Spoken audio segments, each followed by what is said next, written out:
So we're listening in here, as you can see, President Trump when he met with the mayor-elect Zohran Mamdani. But happening live right now, the mayor-elect speaking to the press outside of a church in the Bronx. About the importance now of delivering on the faith that they have given me, the faith that they have given this campaign, and now the faith that they have put back into the city of New York. And we will now deliver on that faith by transforming the most expensive city in the United States of America into one that 8.5 million people can actually afford. Thank you very much. All right. Questions also right here. What kind of reaction are you hearing or getting surrounding about the meeting? You know, I've been heartened by the responses I've received from New Yorkers across the 5 boroughs who were encouraged to see the focus on cost of living and the affordability crisis that so many are facing in this city. Because too often when 2 politicians meet, the conversation rarely extends beyond them.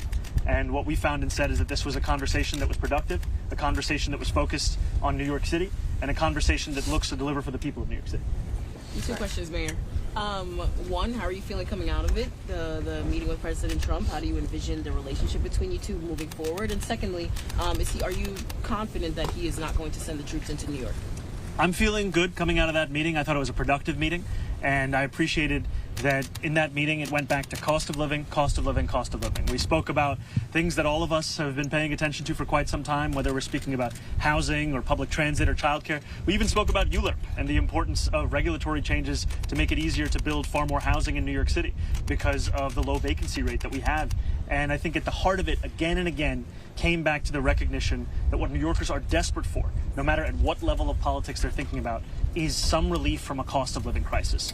That is at the heart of that conversation, at the heart of the work, and I look forward to continuing that conversation, to delivering for New Yorkers. Are you confident that the troops are not coming to the city? I'm confident that we're establishing a productive relationship, one that was based on that meeting and one that I continue to hope to have. Mayor, I'd like 2 questions for you today. Good morning. Good morning. How long do you think this could last? We know that the president and things in Washington and frankly in politics can change so quickly. I have another question for you. You know, I can only take things one meeting at a time, one conversation at a time. And all I hope to do in that conversation was to establish a working relationship and to have a productive meeting that focused on the work itself, focused on the people that many of the 2 of us know, and people across these 5 boroughs that we've never met, but all of whom are New Yorkers, all of whom are hopeful of a city where they can do more than just struggle. On this question of the federal troops, I wonder if you spoke specifically about immigration enforcement, because while we're not seeing sort of the large-scale action that we're seeing across other U.S. cities, ICE is here. They are making arrests. People are getting picked up. ICE officers are breaking into people's homes, and people are afraid. Did you talk about that specifically at all? And did you talk to him about the fact that we are seeing this enforcement already? Yes, we did speak about immigration, and I shared with the president directly that New Yorkers, we want to follow the laws of our city. And the laws of our city say that in our sanctuary city policies that city government can be in touch with the federal government on around 170 serious crimes. The concern comes from beyond those crimes. The many New Yorkers who at this moment are being arrested, they're being detained, they're being deported for the crime of showing up to a regular court appearance at 26 Federal Plaza, for the crime of simply being present in New York City. And how my focus as the next mayor of the city is going to be to protect immigrants who call this city their home and to deliver public safety to each and every New Yorker who lives across these 5 boroughs. When the president was asked about those types of arrests, people getting arrested inside courtrooms, he said that ICE has not gone far enough. So does he agree with you on those 170 crimes and that maybe people should not be getting picked up in that way? I'll let the president speak for himself, but I did make very clear that our focus comes back to public safety, delivering for each and every New Yorker, and knowing that there may be disagreements between the president and myself, and they will continue to be, and I will always make the case for each and every person that calls the city home. Yeah, right here. Mr. Mamdani, how are you? How's it going? It's going all right. 2 questions to move back from the national to the local. We know there's more elections next year, and Richie Torres' spot is up. Do you think, would you support Richie Torres in a primary, or would you support Michael Blake, who you're out here to support today? They're hangouts, I guess. Michael is a friend. I appreciated having his introduction here at church, and I've also made no formal endorsements in any races, and I'll let you know as soon as I do. Thank you. All right, Mayor-elect, on the topic of affordability, do you have a blueprint for lowering Con Ed rates, specifically property tax reductions? You know, it was a point of conversation with the president, was the nature in which New Yorkers are being priced out, not just by public transit rising costs, not just by rent, not just by childcare, but also by utilities. And the fact that every year those utility costs only seem to rise, no matter what happens with other costs across the board. And this will continue to be a focus for myself, and also I anticipate a conversation that I will continue to have with the president. No specifics yet on what you're going to do. As soon as I have them, I'll share. All right, we'll go to News 12 right? What's the first significant act New Yorkers can expect from you when you take office? That we will have a city hall that is ready and prepared to deliver from day one. And that is what we are spending this transition doing. And one of the most recent decisions we made to retain Commissioner Tisch was one that actually came up in the conversation that I had with President Trump. It was one that he saw, as do I, as do many New Yorkers, as a reflection of the importance we're placing on public safety and the importance of continuing the results we've seen under Commissioner Tisch's leadership of lowering crime across the 5 boroughs. Yeah, we'll go Fox right here. Hello. So with the meeting, a lot of people were surprised though about the nature of it. Just to put it in layman's terms, a lot more friendly than maybe some people had expected, given comments on both sides, but frankly also just some differences politically. Were you surprised at the tone of the meeting? I was appreciative of the tone and the fact that both of us were looking to have a productive meeting.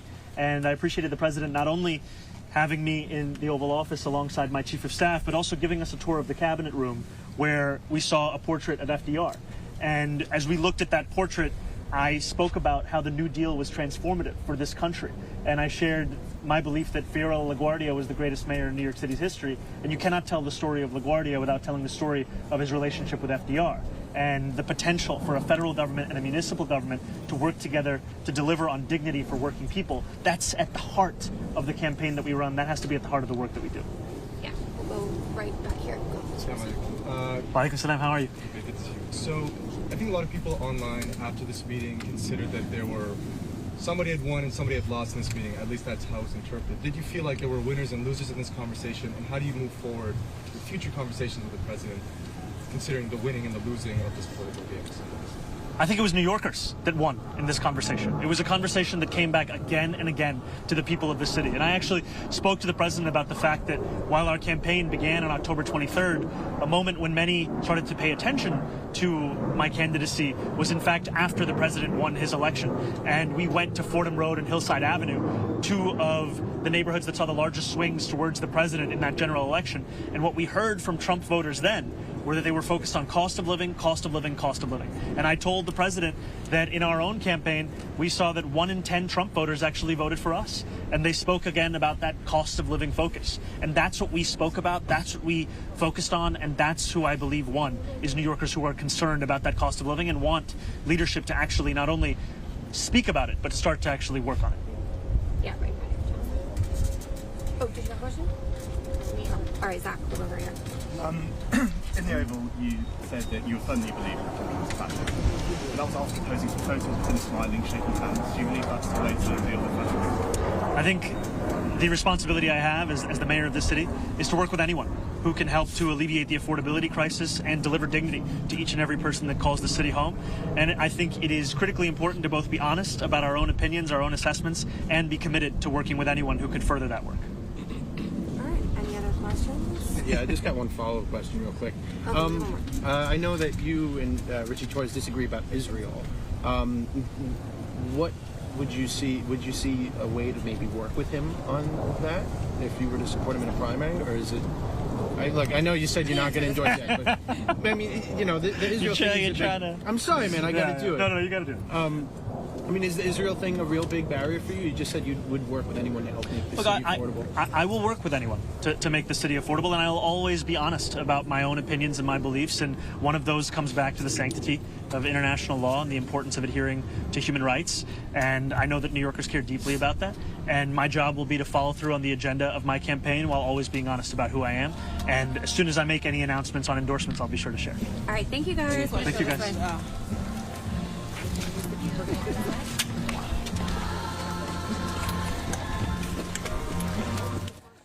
Just listening in there to some of the media availability of New York City Mayor-elect Zohran Mamdani. A lot of the questions, as to be expected, had to do with the meeting that Mamdani had with President Trump on Friday. I want to bring us out to this, the social media post on X from Mamdani.